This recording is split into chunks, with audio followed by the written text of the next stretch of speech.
Picture this: a small church in rural Pennsylvania, white ribbons tied to every pew, sunlight streaming through stained glass windows. 200 guests dressed in their finest, waiting. The groom standing at the altar, checking his watch for the third time. The organist plays the wedding march once, then twice. But the doors never open. Because the bride, she's gone. And what happened in the hours before she disappeared would shake this town to its core and leave investigators asking one terrifying question. Did she run, or was she taken? This is the true story of Sarah Mitchell, a 28-year-old elementary school teacher from Greenfield, Pennsylvania, who vanished without a trace on what should have been the happiest morning of her life. But this isn't just another missing person case. This is a story about secrets that were buried so deep no one saw them coming, about trust that was shattered in the most unimaginable way, and about a discovery that would turn everything everyone thought they knew completely upside down. What you're about to hear actually happened. The names have been changed to protect those involved, but every detail, every twist, every heartbreaking moment is real. And I need to warn you, this story doesn't go where you think it will. Stay with me, because by the end, you'll understand why this case still haunts the people of Greenfield 5 years later. Before we dive deeper, let us know in the comments where you're watching from. We'd love to hear from you. And if you're new here, click on the subscribe button so you never miss any of our upcoming videos. Sarah Mitchell grew up in Greenfield, a town of barely 4,000 people nestled in the Appalachian foothills, the kind of place where everyone knows everyone, where Friday night football games are the biggest event of the week, where families have lived for generations. Sarah was one of those people who seemed to light up every room she entered. Her third-grade students adored her. Parents requested her class year after year. She volunteered at the local food bank every Saturday morning, rain or shine. Her best friend since kindergarten, Rebecca Collins, would later tell investigators that Sarah was the most dependable person she'd ever known. If Sarah said she'd be somewhere, she was there, always. That's why when she didn't show up to her own wedding, I knew something was terribly wrong. Sarah met David Patterson 4 years before that fateful wedding day. David was a paramedic, 31 years old, who'd moved to Greenfield from Pittsburgh after taking a job with the county emergency services. They met at a community fundraiser for the volunteer fire department.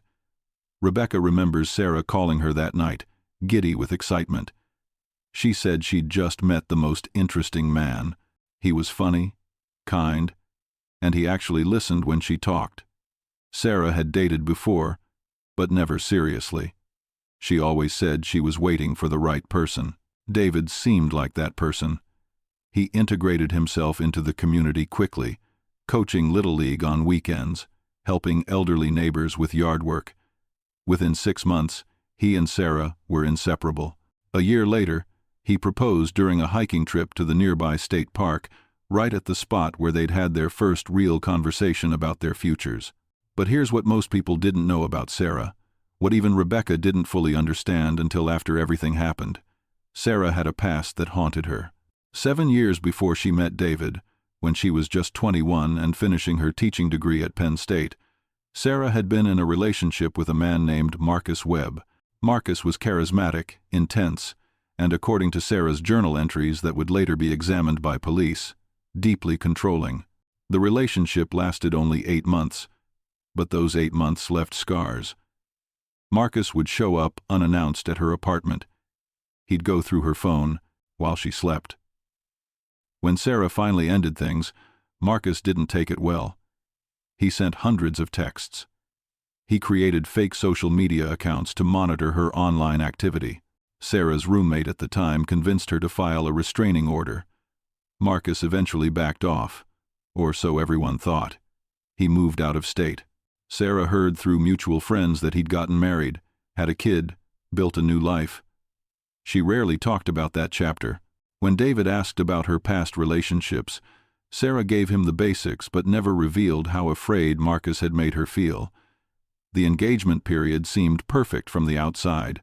Sarah and David bought a small house on Maple Street, a charming two-bedroom with a front porch swing. They adopted a golden retriever named Buddy. Sarah threw herself into wedding planning with the same enthusiasm she brought to everything. She and Rebecca spent countless evenings addressing invitations, taste-testing cakes, debating color schemes.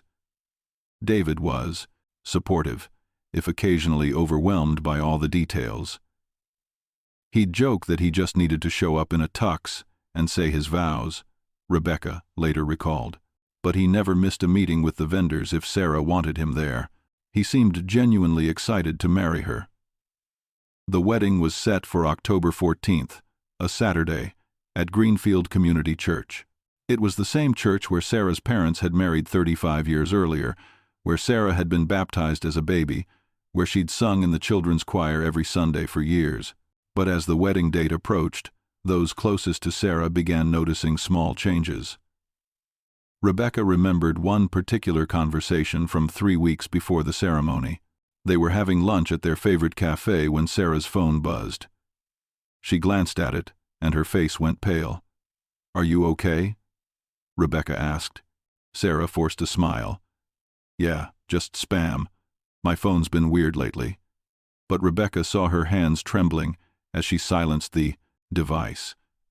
Sarah's mother, Patricia Mitchell, noticed her daughter seemed distracted during the final dress fitting 2 weeks before the wedding. I asked if she was having cold feet, if she needed to talk about anything. She hugged me and said she'd never been more sure of anything in her life. But her eyes, they looked worried. I should have pressed harder. David later told police that Sarah had trouble sleeping in the week leading up to the wedding. She'd wake in the middle of the night and sit by the bedroom window, staring out at the street. When he asked what was wrong, she'd say she was just anxious about all the last-minute details, about wanting everything to be perfect. Let's go back to the week before the wedding, because this is where the cracks started to show.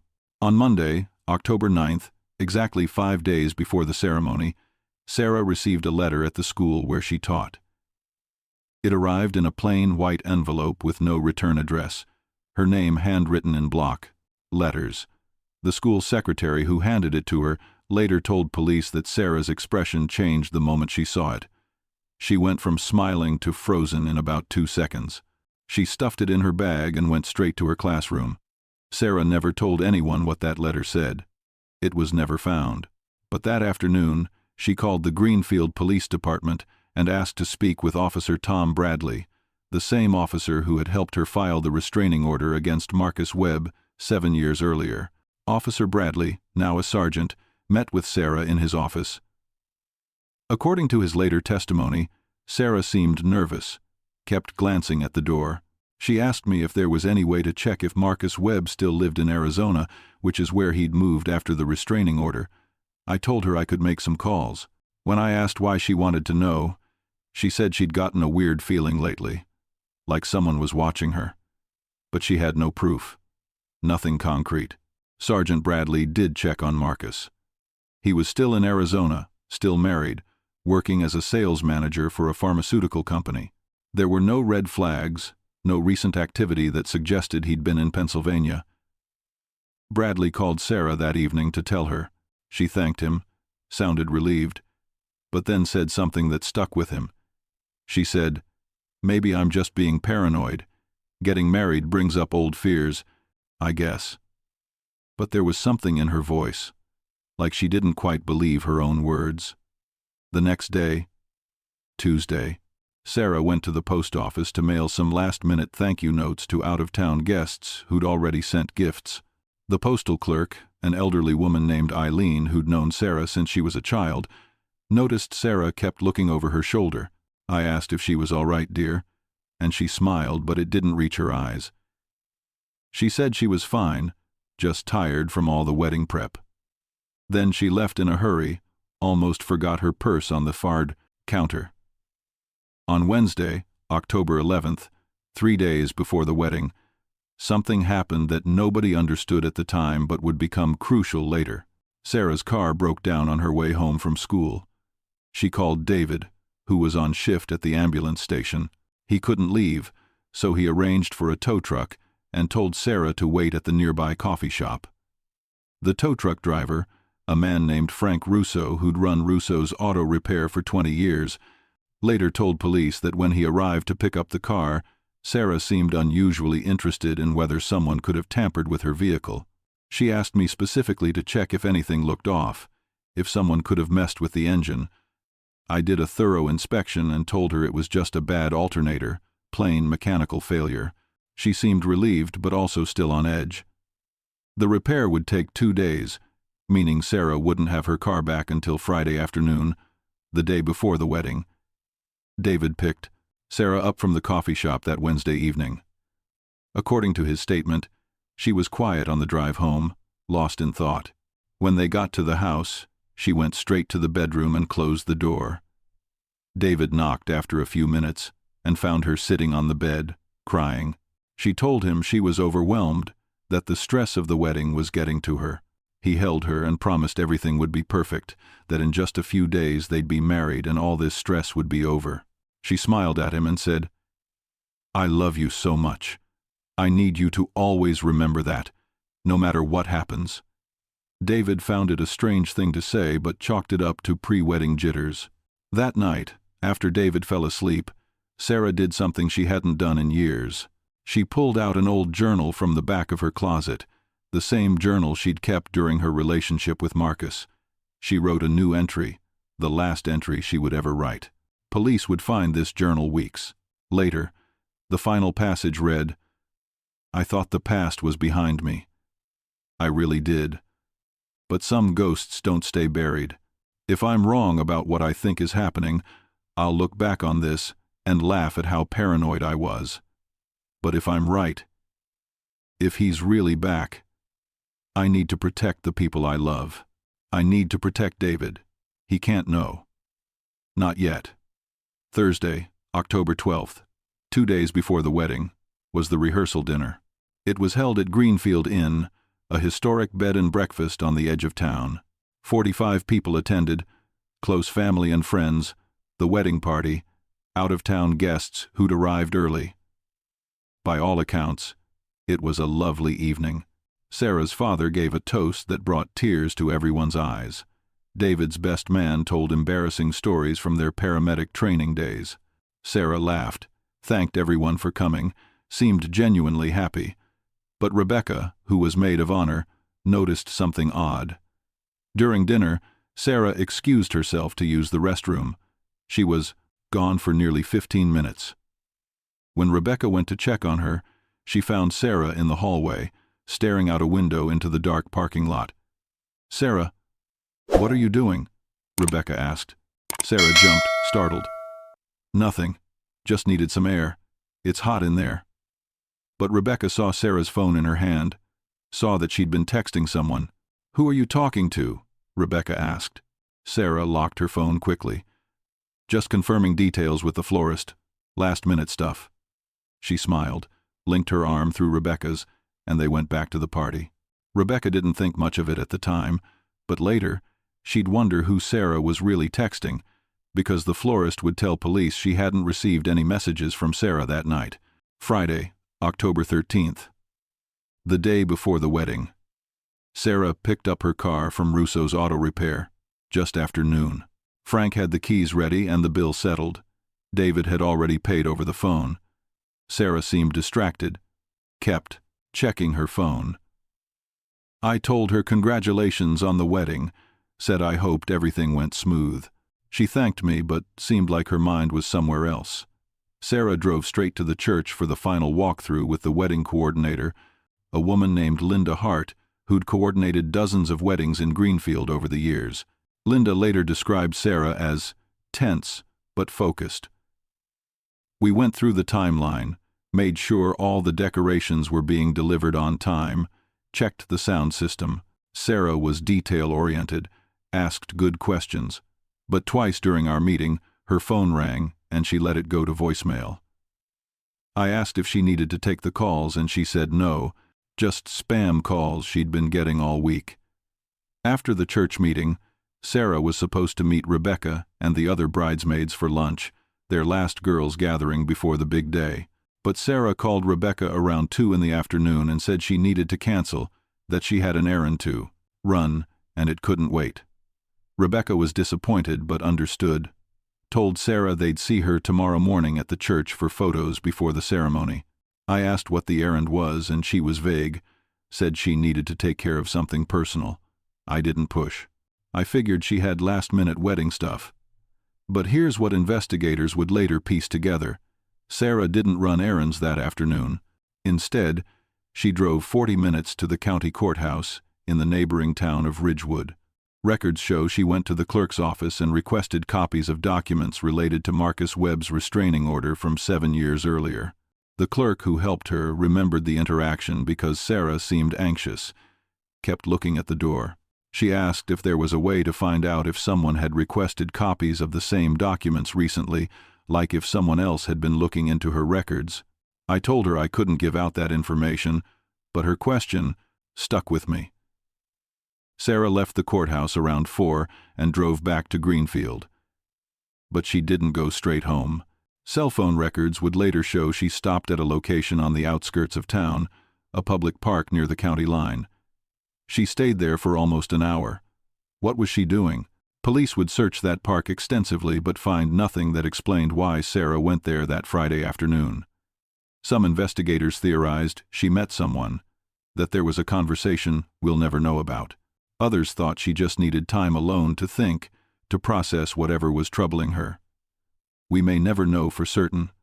What we do know is that at 5:30, Sarah finally drove home. David was already there, getting ready for the evening. Traditionally, they weren't supposed to see each other the night before the wedding, but David had forgotten something at the house and stopped by on his way to his brother's apartment, where he was staying that night. He and Sarah crossed paths in the driveway. David later told investigators this was the last time he saw his fiancée. They talked for maybe 10 minutes. Sarah seemed calm, told him she loved him, said she couldn't wait to marry him tomorrow. David kissed her goodbye and left. She waved at me from the front porch as I drove away.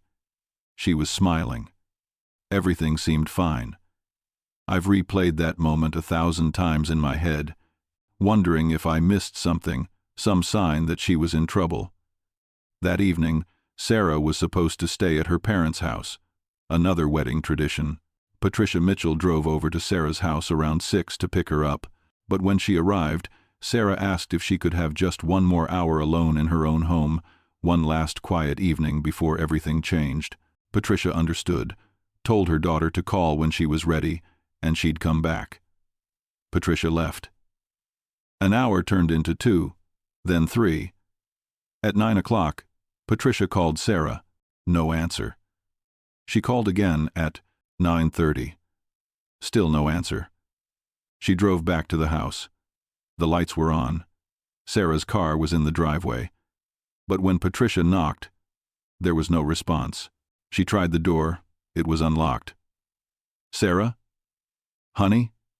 She walked through the house, checking every room. Sarah wasn't there. Her purse was on the kitchen counter. Her phone was charging on the nightstand in the bedroom. The dog, Buddy, was in the backyard, barking to be let in. But Sarah was gone. Patricia immediately called David. He rushed back to the house. They searched together, called Sarah's name, checked with neighbors. No one had seen her leave. No one had heard anything unusual. At 10:15, they called the police. Officer Bradley arrived within minutes, the same officer Sarah had contacted earlier that week about Marcus Webb. He took statements, organized a search of the immediate area. Sarah's phone showed no recent calls or texts besides the ones from her mother.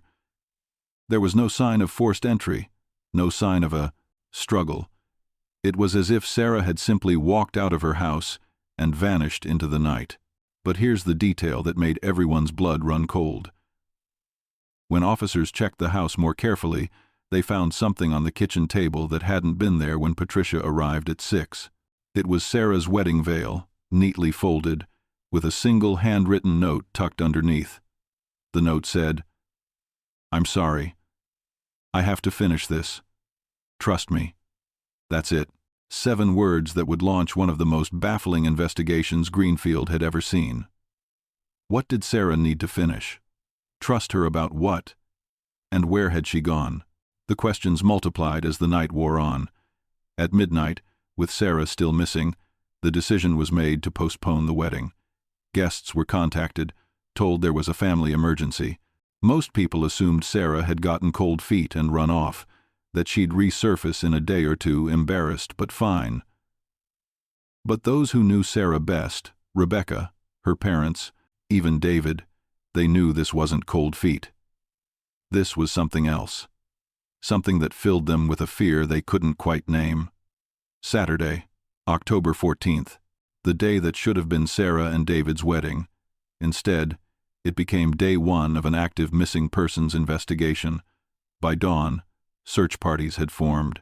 Volunteers combed the woods surrounding Greenfield. Police set up roadblocks, questioned anyone who'd been in the area the previous night. David was beside himself, barely holding together. I kept thinking she'd walk through the door any second with some explanation. I kept checking my phone, waiting for her to call, but the hours just kept passing. Rebecca arrived at the church that morning out of habit, the time when photos were supposed to start. The decorations were up, flowers in place, everything ready. It was the most surreal moment of my life. Standing in that empty church, knowing Sarah should be here, knowing something was terribly wrong. Sergeant Bradley coordinated with state police. Sarah's photo was distributed to law enforcement agencies across Pennsylvania and neighboring states. Her bank accounts were monitored for activity.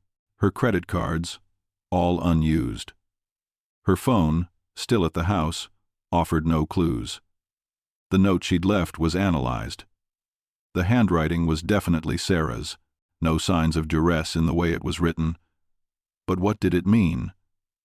Detectives interviewed everyone in Sarah's life. Her co-workers at the school described her as reliable, kind, never missed a day of work. Her students' parents uniformly praised her. There were no financial problems, no secret debts. Her relationship with David seemed solid. Everyone agreed they'd never seen two people more ready to commit to each other. So why would Sarah disappear hours before her wedding, leaving only a cryptic note? Marcus Webb was immediately investigated. Police in Arizona confirmed he'd been at work all day Friday, attended a company meeting Friday evening. His wife corroborated his alibi.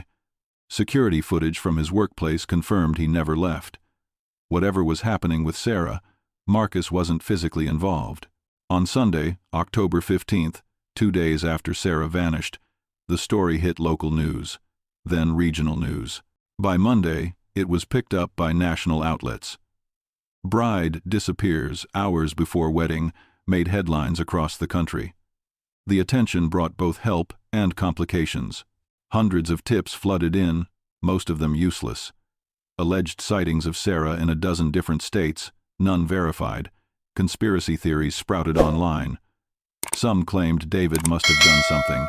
Others insisted Sarah had been planning this all along, that she'd faked her own disappearance for attention. David's life became a nightmare. He was questioned repeatedly by police, though never seriously considered a suspect since his whereabouts were accounted for. Still, the suspicion from strangers online was vicious. People who'd never met me were convinced I'd hurt her. I got death threats. Someone spray-painted my car. All I wanted was to find Sarah and know she was safe.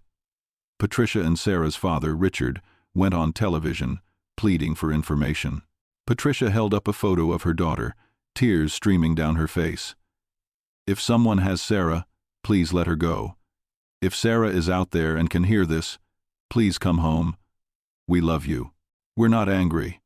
We just need to know you're okay. The days blurred together.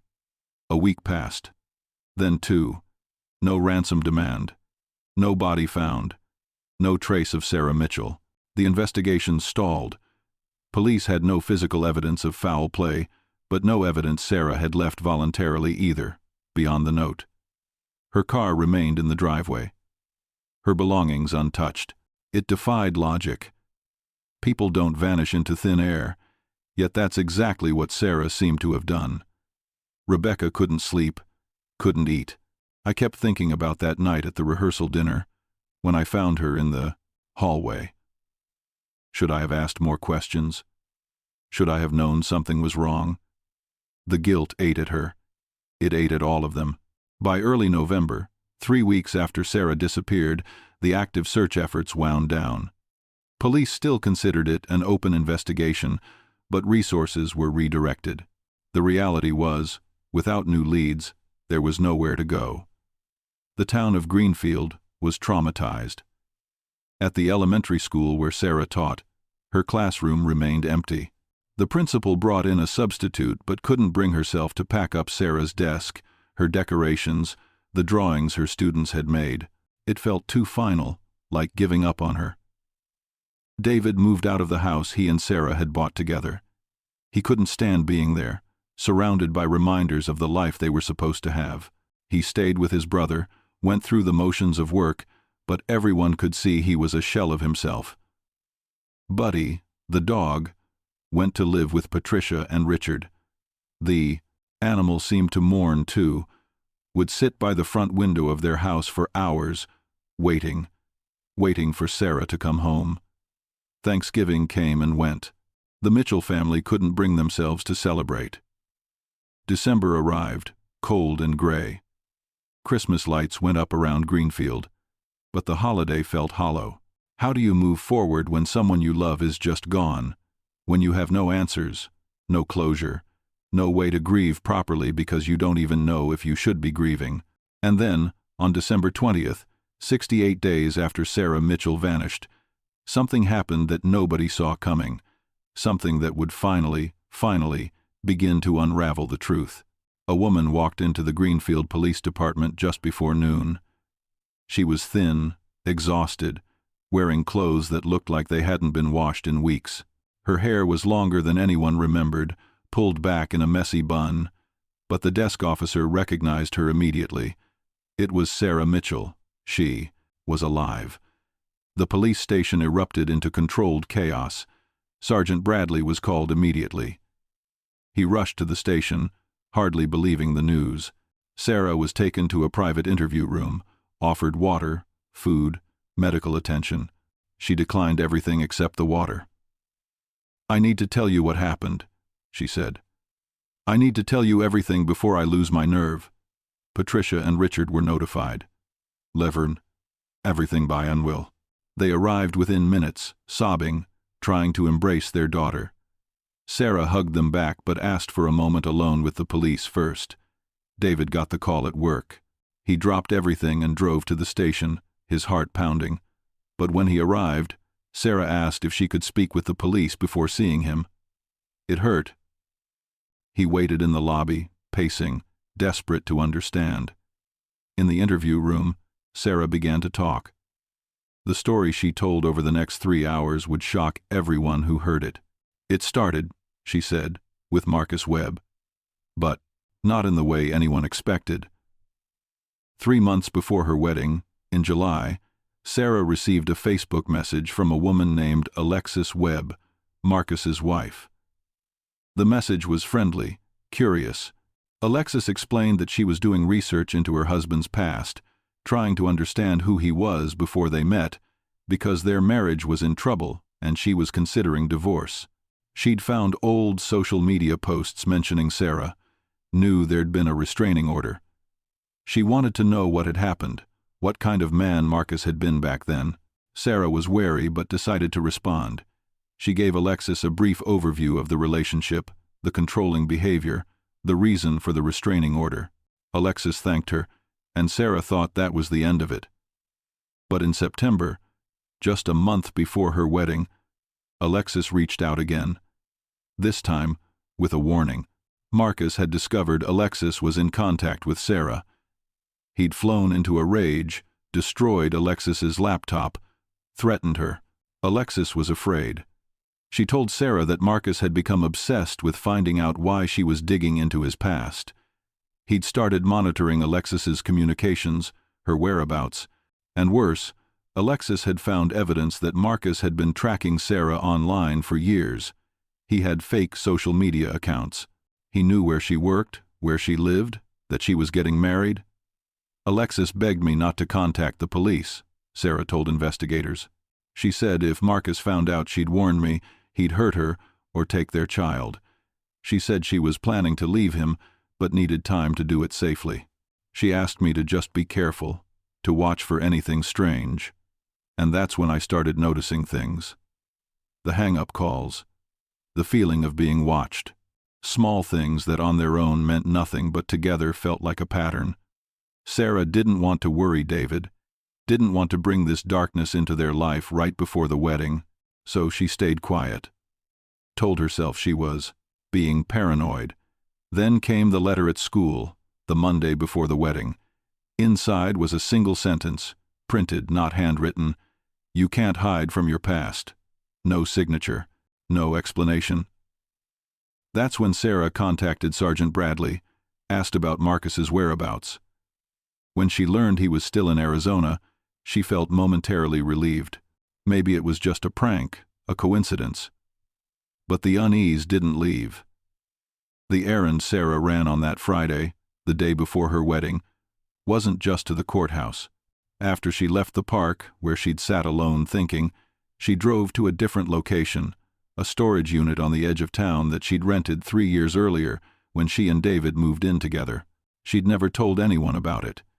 Inside were boxes of old belongings from her college days, things she hadn't wanted to throw away but didn't need in her daily life, including documents from the restraining order, old journals, printed screenshots of threatening messages Marcus had sent. Sarah went to the storage unit that Friday because she wanted to organize those documents, maybe finally throw them away, let go of that chapter for good before starting her married life.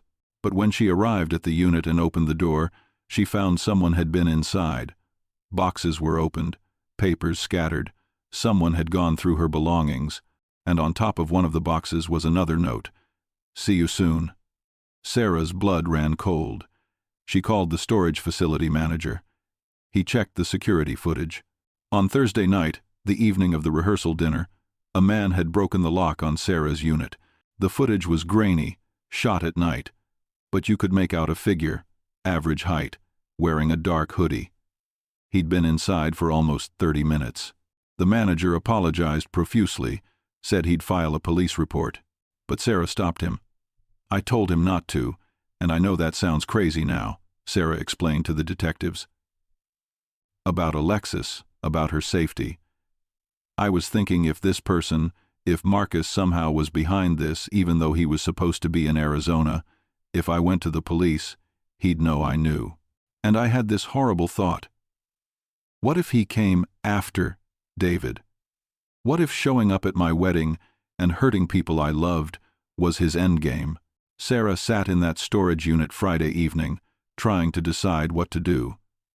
She couldn't call the police without potentially putting Alexis in danger. She couldn't tell David without bringing him into something potentially dangerous. And she couldn't just ignore it and hope whoever was threatening her would go away.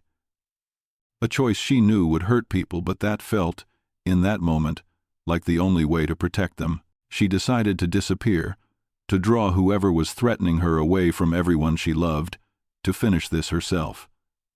I know how it sounds, Sarah told the detectives, her voice cracking. I know it was irrational. That I should have trusted the police, trusted David. But I was terrified, and I thought if I vanished, if I went into hiding for a few days and figured out who was behind this, I could end it without anyone getting hurt. I thought I could protect everyone.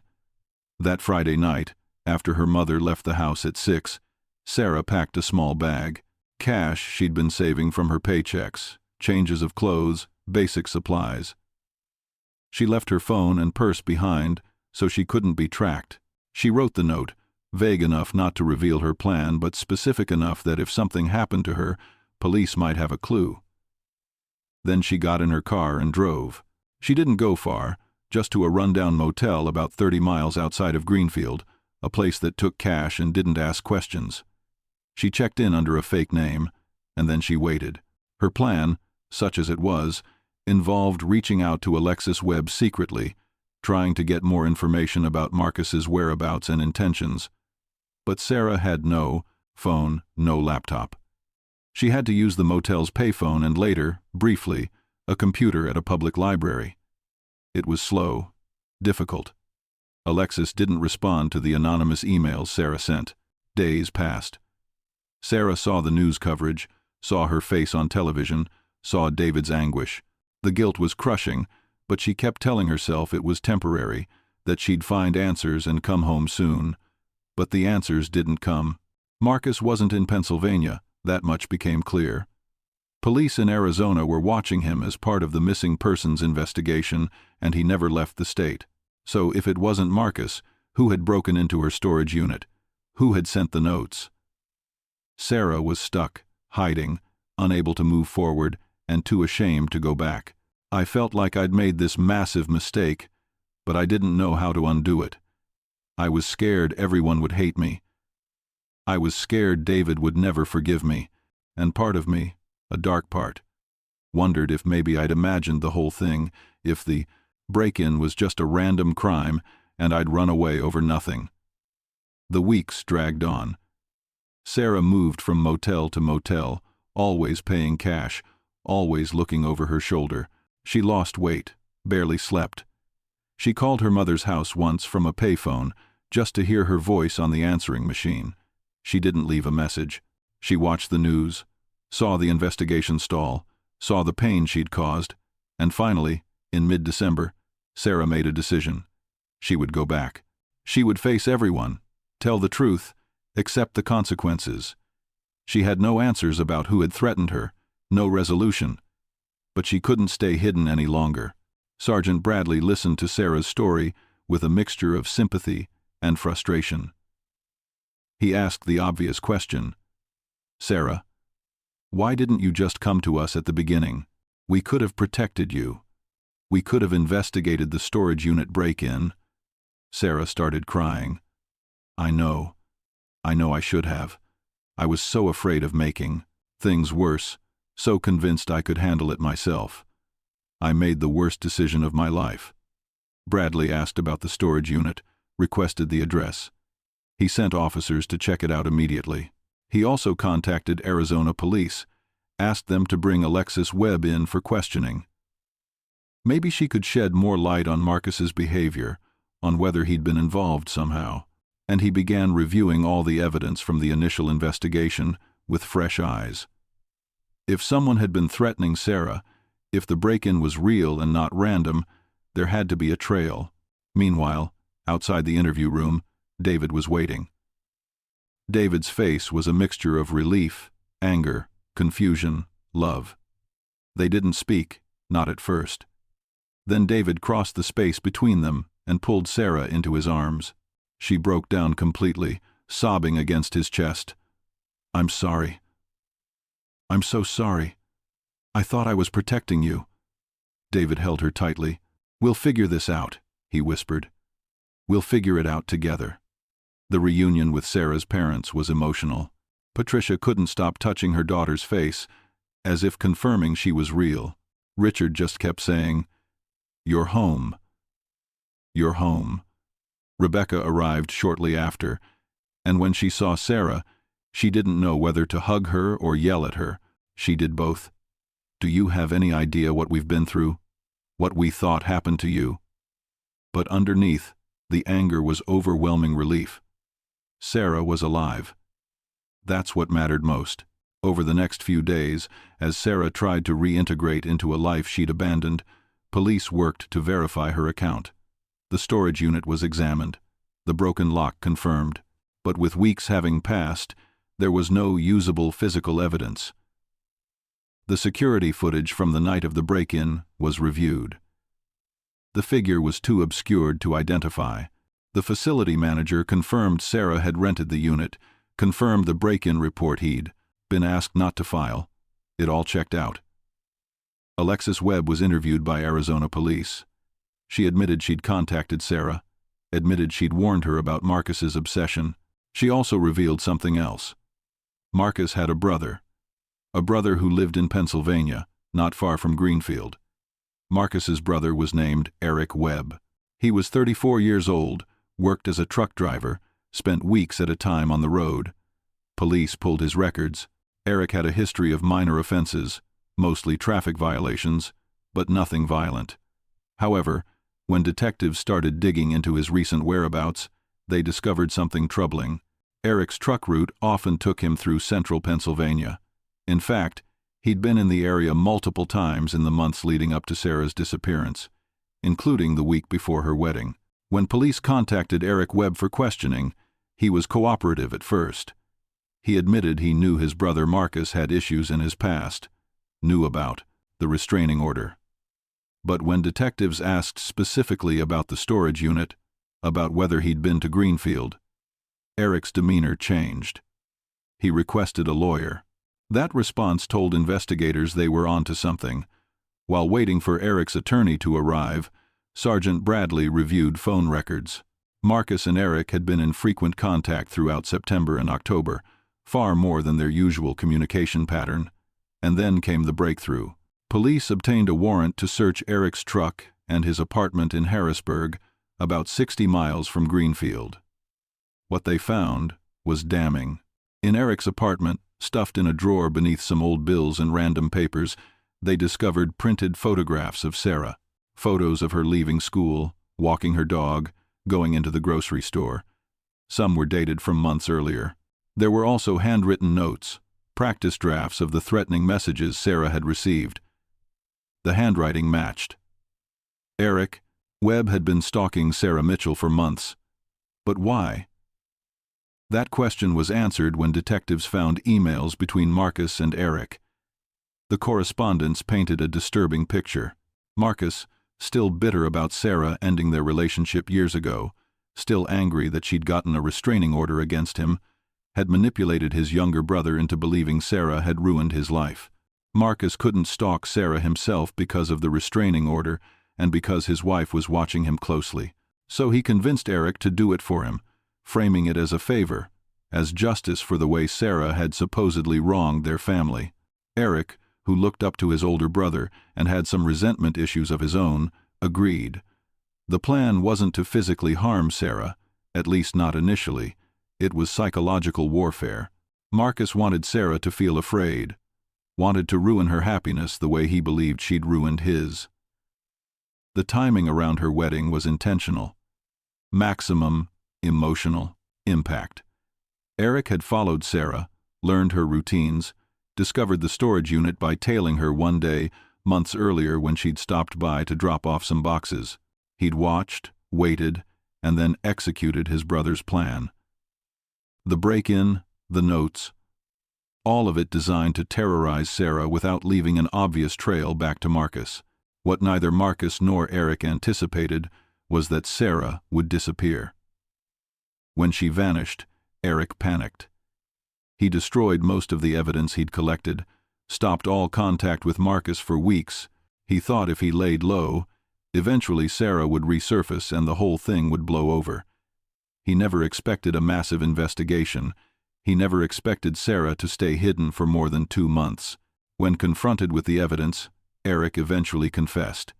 He provided details that only someone involved would know, confirming Sarah's account of the harassment.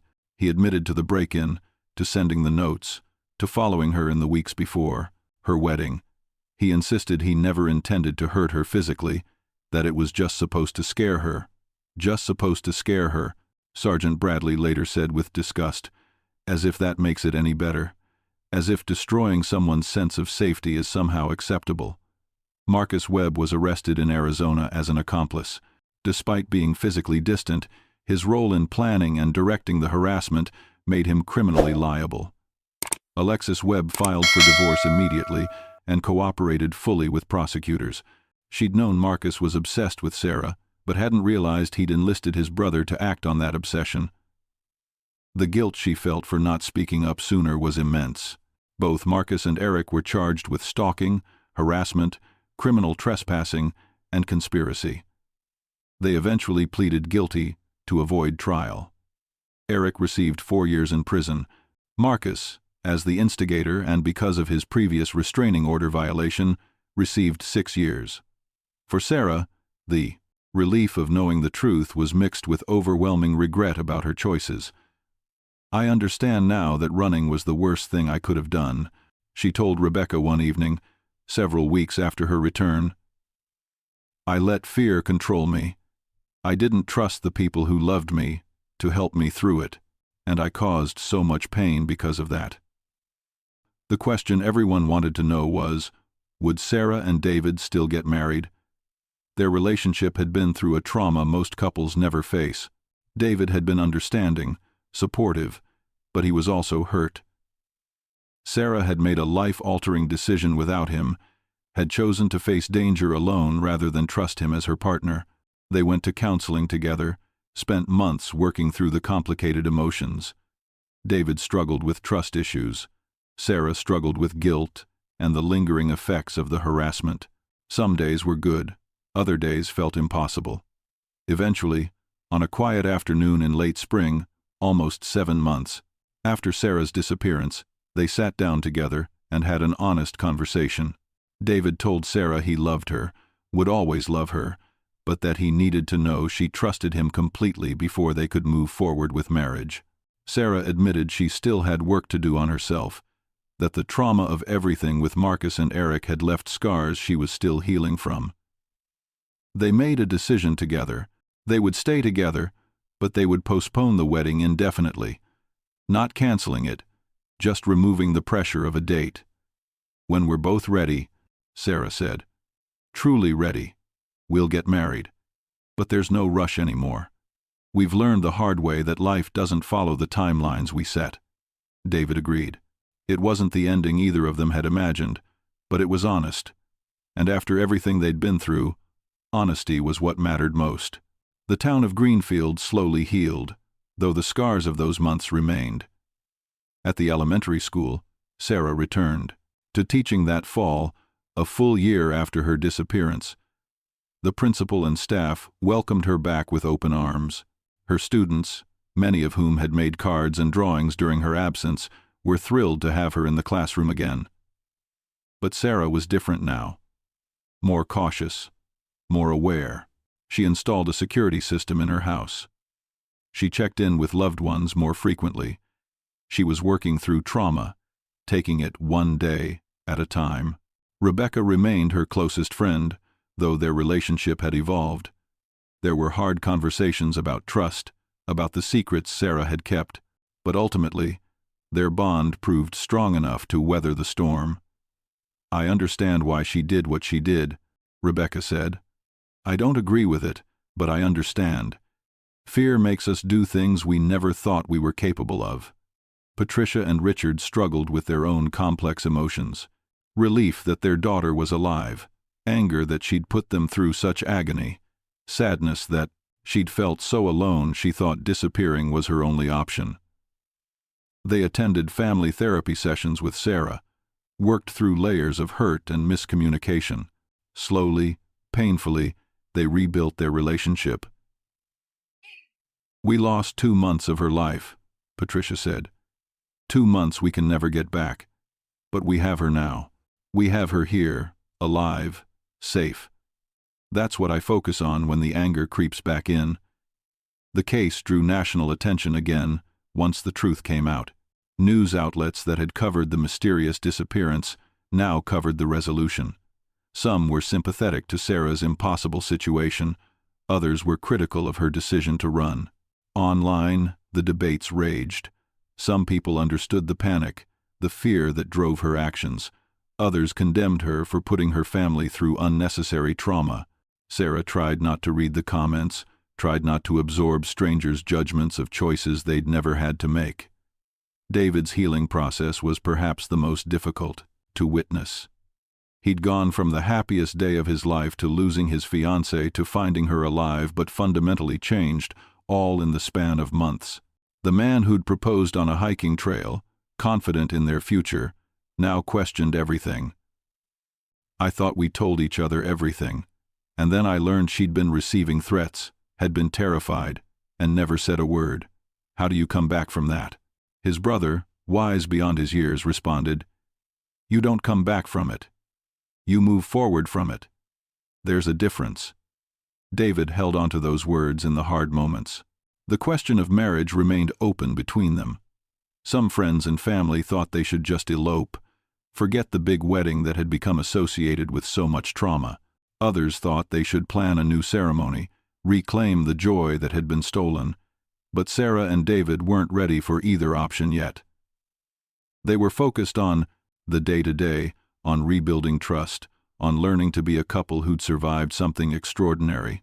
One thing that helped Sarah immensely was connecting with other victims of stalking and harassment. She joined a support group, heard stories from people who understood the specific fear that comes from being targeted, watched, threatened. She learned she wasn't alone in the irrational decisions trauma can cause. When you're in the middle of it, another woman in the group told her, you're not thinking clearly. You're in survival mode. You can't judge your trauma self by the standards of your healthy self. That perspective helped Sarah extend some grace to herself, though the guilt never fully disappeared. She also became an advocate, speaking at workshops about stalking awareness, about the importance of reporting threats, no matter how insignificant they might seem. If her story could prevent even one person from making the choice she made, from suffering in silence, then maybe some good could come from the pain. The legal proceedings against Marcus and Eric Webb provided some closure. Both men apologized in court, though the sincerity was debatable. Marcus claimed he'd never meant for things to go so far, that he'd just wanted Sarah to feel a fraction of the pain he'd felt when she ended their relationship years ago. The judge, unimpressed, pointed out that his inability to move on from a college relationship had destroyed multiple lives. Eric expressed remorse for his actions, but also tried to shift blame to his brother's influence. The judge wasn't sympathetic to that argument either. You're a grown man, she told him. You made choices. Own them. Watching them be sentenced gave Sarah a measure of peace, but it didn't erase what had happened. The harassment, the fear, the 2 months of hiding, the pain she'd caused her loved ones. None of that could be undone by a courtroom verdict. Justice had been served, but healing was a longer road. By the time the 1-year anniversary of Sarah's original wedding date rolled around, October 14th again, she and David had made significant progress. They weren't married, but they were together, stronger in some ways than before, though forever marked by what they'd endured. They decided to do something meaningful that day. They gathered with close family and friends, not for a wedding, but for a small ceremony of commitment and healing. At the same church where Sarah was supposed to have married, with the same small group of people who'd been there for the rehearsal dinner, they stood together and spoke. Not vows, not yet, but promises. Promises to communicate, to trust, to face future challenges as a team. It wasn't legally binding, it wasn't traditional, but it was real, and it was theirs. Sarah read from a letter she'd written, I can't undo the choice I made. I can't give back the time I took from all of you, but I can promise to never let fear isolate me again. I can promise to trust in the strength of the people who love me. I can promise to be honest, even when honesty is terrifying, and I can promise to spend the rest of my life trying to be worthy of your forgiveness. There wasn't a dry eye in that church. David spoke next, his voice steady despite the emotion. The plan: love isn't about perfect people making perfect choices. It's about imperfect people choosing each other anyway. I choose you, Sarah, not because what happened was okay, but because I believe in who we can become together. I believe we can take this broken thing and build something beautiful from it. They exchanged simple rings that day, not wedding bands but promise rings, symbols of their commitment to the journey ahead. Rebecca stood beside Sarah, as she would have at the original wedding. David's brother stood beside him. And for the first time in a year, there was hope, real, tangible hope for a future that wasn't defined by trauma. So, what do we take away from Sarah Mitchell's story? What lessons can be learned from a disappearance that shook a small town and captivated a nation? Perhaps the most important is this: trauma doesn't make us rational. When we're afraid, when we're threatened, when we feel backed into a corner, we don't always make the choices that make sense from the outside. We make the choices that feel like survival in that moment. Sarah's decision to disappear, to handle her stalker alone, it wasn't logical. But it was understandable when you consider the fear she was operating under, the desire to protect the people she loved, the complicated guilt about her past with Marcus that made her feel somehow responsible for his continued obsession. Could she have handled it differently? Absolutely. Should she have trusted law enforcement and her support system? Without question. But standing in judgment of choices made in crisis is easy when you're not the one living through that crisis. Another lesson is about the lasting impact of harassment and stalking. Marcus Webb couldn't let go of a relationship that ended 7 years earlier. 7 years. That inability to move on, that need for revenge or validation or whatever he told himself he was seeking, it cascaded into destruction. It destroyed Sarah's sense of safety. It destroyed her wedding. It traumatized her family. It sent his brother to prison and ended his own freedom. All because he couldn't accept that someone had chosen to walk away from him. Stalking isn't flattery. Harassment isn't passion. They're crimes that leave deep psychological scars, and we as a society need to take them more seriously, respond to them more swiftly. The third lesson is about trust in relationships. Sarah and David had built what they thought was a solid foundation, but it cracked under pressure because Sarah didn't feel she could share her deepest fear. Why? Perhaps she was protecting him. Perhaps she was ashamed. Perhaps old patterns from her abusive relationship with Marcus had left her with instincts to hide vulnerability. Whatever the reason, it nearly destroyed them. Relationships can't survive without radical honesty, especially when facing external threats. David should have been Sarah's first call, not her last resort. Think about your own life for a moment. If you were in Sarah's position, receiving threatening notes, discovering someone had broken into your storage unit, would you tell your partner? Would you call the police? Or would fear and the desire to protect your loved ones push you toward isolation? It's easy to say we'd make better choices, but until we're tested, we don't truly know. And here's an uncomfortable question. Have you ever kept a secret from someone you love because you thought you were protecting them? Sarah's mistake was extreme, but the impulse behind it is one many of us can relate to. We want to be strong. We want to handle things ourselves. We want to shield the people we care about from pain. But sometimes, in trying to protect others, we cause the very harm we were hoping to prevent. For those of you watching who have experienced stalking or harassment, Sarah's story might feel painfully familiar. That constant vigilance, checking over your shoulder, jumping at unexpected sounds, that's real trauma. If you're going through something similar, please, learn from Sarah's journey. Don't suffer in silence. Tell someone. File a police report, even if you don't think anything will come of it. Document everything. Build a paper trail. And most importantly, don't let fear isolate you. The stalker's power grows in secrecy. Bringing things into the light, surrounding yourself with people who can help, that's how you reclaim your safety. There are resources, hotlines, victim advocates who understand what you're going through. You don't have to face it alone, and you shouldn't. For those watching who love someone experiencing harassment, be patient with them. Understand that their responses might not always be logical. Create a space where they feel safe telling you about threats. No matter how small those threats might seem, don't minimize their fear. Don't tell them they're overreacting. Listen, believe them, help them take action. Your support could be the difference between someone suffering in silence and someone getting the help they need. Now, I want to hear from you.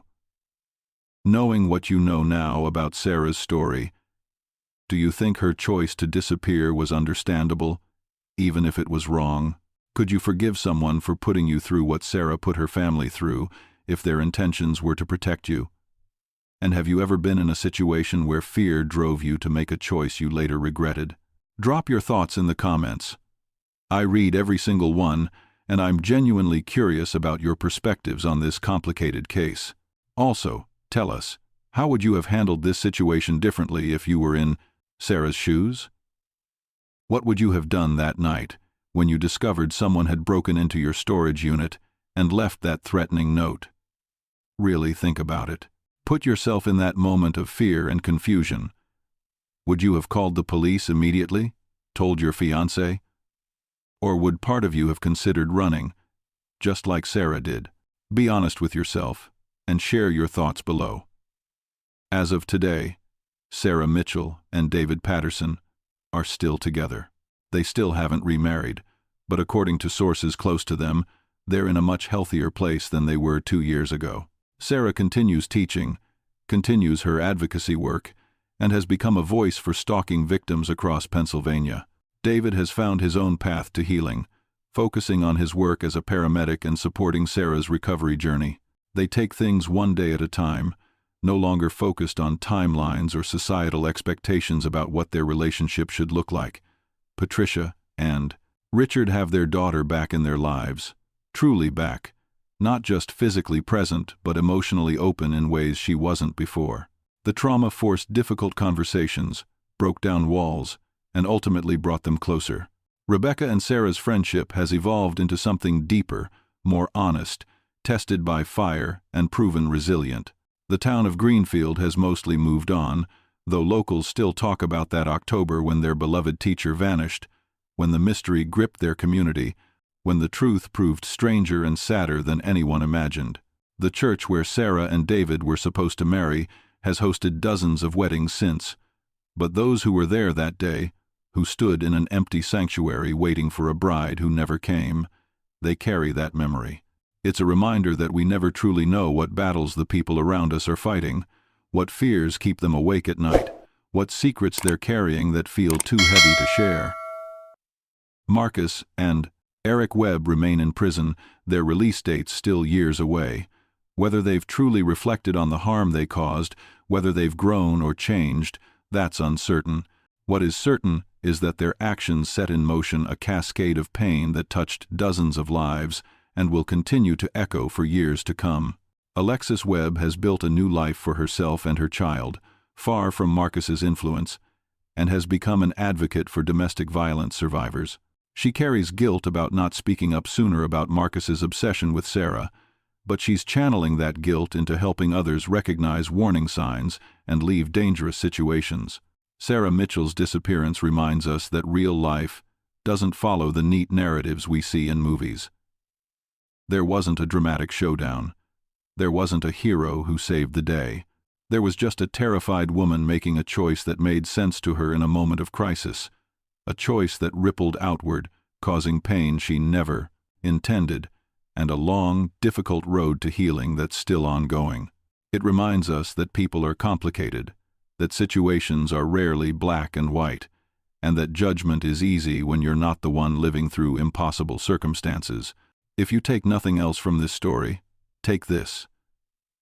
Communicate with the people you love. Don't let fear or shame or the desire to be strong keep you from asking for help. The strongest thing you can do is admit when you're scared, when you're in over your head, when you need support. Sarah learned that lesson the hard way. You don't have to. And if you're someone who's been hurt by another person's secrets, by choices they made without you, try to extend grace while also honoring your own pain. David's journey shows us that forgiveness isn't weakness, but it also isn't instant. It's a process, a choice you make repeatedly, and it's okay if some days are harder than others. Healing isn't linear. Trust, once broken, takes time to rebuild, but it can be rebuilt if both people are committed to the work. Before we close, I want to thank you for watching this entire story, for sitting with the discomfort and the complexity, for not looking away when it got hard. These real stories, these messy human experiences, they matter. They remind us of our shared humanity, our shared vulnerability. None of us are immune to fear.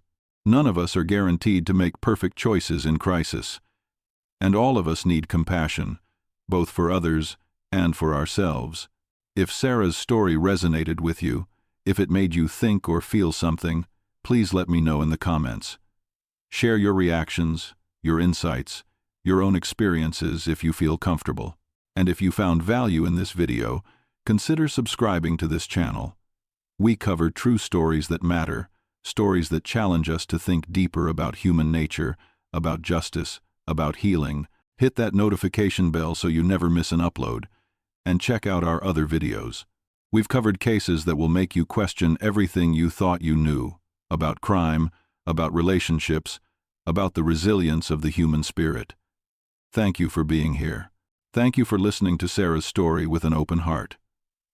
Remember, life is precious, trust is sacred, and sometimes the bravest thing you can do is ask for help. Until next time, take care of yourselves and take care of each other.